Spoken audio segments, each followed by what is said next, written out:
ગુજરાતના જાણીતા લેખક સ્વર્ગસ્થ ચંદ્રકાંત બક્ષીએ રાજ્યમાં દારૂબંધીના અમલ પર કટાક્ષમાં જણાવ્યું હતું કે ગુજરાતમાં દારૂબંધીનો અર્થ એવો કરી શકાય કે અહીં દારૂ બોટલમાં નહીં પણ પીપમાં મળે છે। તેમણે વર્ષો પહેલા કહેલી વાત આજે પણ એટલી જ સાચી છે। વર્ષોથી દારૂને લઈને પોલીસ અને બુટલેગર વચ્ચે રમાતો એકનો એક ખેલ પણ દારૂની રેલમછેલ અટકતી નથી। પીને વાલે કો પીને કા બહાના ચાહીએ તેમ ગુજરાતમાં આજે પણ દારૂ બેફામ અને કેટલાય સ્થળોએ તો સરેઆમ વેચાય છે। રાજ્યના અંતરિયાળ વિસ્તારોમાં તો જાણે દારૂની હાટોડીઓ હોય તેમ તે ગૃહ ઉદ્યોગ જેવી સ્થિતિમાં છે। આવું વાતાવરણ હોય તો પછી લઠ્ઠાકાંડ ન થાય તો શું થાય? આજે ગુજરાતમાં દારૂનો ઉદ્યોગ 3000 કરોડનો છે, જ્યારે તંત્ર દર વર્ષે માંડ 300 કરોડનો દારૂ પકડીને સંતોષ માની લે છે। આ રકમને કદાચ પાસેરામાં પૂણી પણ ન કહી શકાય। દરેકનો દાયકો હોય છે તે વાત ગુજરાતના દારૂ ઉદ્યોગને પણ લાગુ પડે છે। ગુજરાતમાં દારૂ ઉદ્યોગમાં લગભગ દરેક બુટલેગરનો દાયકો હોય છે, પછી પોલીસ તંત્ર આ બુટલેગરોનો વીંટો વાળી દે છે, પણ ત્યાં સુધીમાં બીજો બુટલેગર તૈયાર થઈ જાય છે। આમ બુટલેગર આવે ને જાય, પરંતુ દારૂની રેલમછેલને ઊની આંચ આવતી નથી। ગુજરાતમાં મુખ્યત્વે રાજસ્થાન, દીવ દમણ, મધ્યપ્રદેશ અને મહારાષ્ટ્રથી દારૂ આવે છે। ક્યારેક તો છે કે દિલ્હીથી પણ આગળ હરિયાણાથી વિદેશી દારૂ મોકલવામાં આવે છે, અને આ બતાવે છે કે ગુજરાતમાં દારૂબંધીનું પાલન તંત્ર કઈ રીતે કરી રહ્યું છે।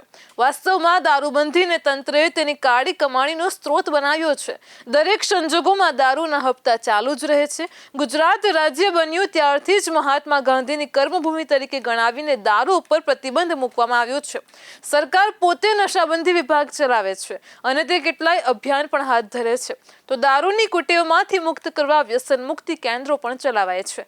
આમ છતાં પણ દારૂ જ નહીં પણ તેમાંથી થતી કમાણીનો પણ નશો એવો છે જે તંત્રને તેનો કેળો મૂકવા દેતો નથી। હવે તો જે દારૂ પહેલા મોટા શહેરો પૂરતો સીમિત હતો તેનો વ્યાપ રાજ્યના નાના શહેરો સુધી પણ વિસ્તર્યો છે। બીજા શબ્દોમાં કહીએ તો ગુજરાતમાં તેની વપરાશમાં વધારો થયો છે। રોજે રોજ દારૂ પકડાયાના સમાચાર વાંચીએ છીએ, પરંતુ વાસ્તવમાં આ પકડાય છે તેના કરતાં વધુ જથ્થો તો રાજ્યમાં પહોંચી જાય છે। દારૂની હેરાફેરીમાં ક્યારેય તંત્રના કોઈ મોટા માથાનું નામ ક્યારેય બહાર આવ્યું નથી, જરા પણ નહીં। ભલભલાના ચમરબંધીને પણ નહીં છોડવામાં આવે તેવા દાવા કરતું તંત્ર મોટા નામ સામે નાનું પડી જાય છે। આશ્ચર્યની વાત એ છે કે એક બાજુએ દારૂના દૈત્યને નાથવા માટે આટલા વિભાગ છે, તો બીજી બાજુએ દારૂ પકડવાના બદલે ન પકડવાના હપ્તા લેવાય છે।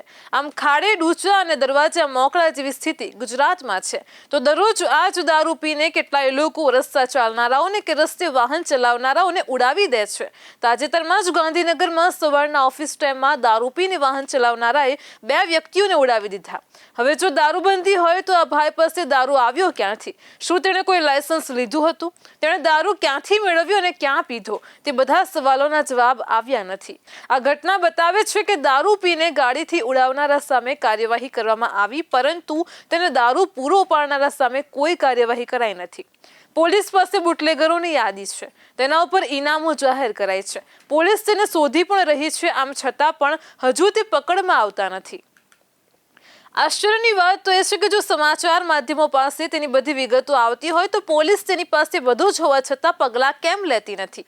પોલીસ એવી તે કઈ અદ્રશ્ય દોરથી અદ્રશ્ય હાથથી બંધાયેલી છે કે હાલમાં દારૂના ધંધામાં સામેલ બુટલેગરો હજી પણ જેલની બહાર છે।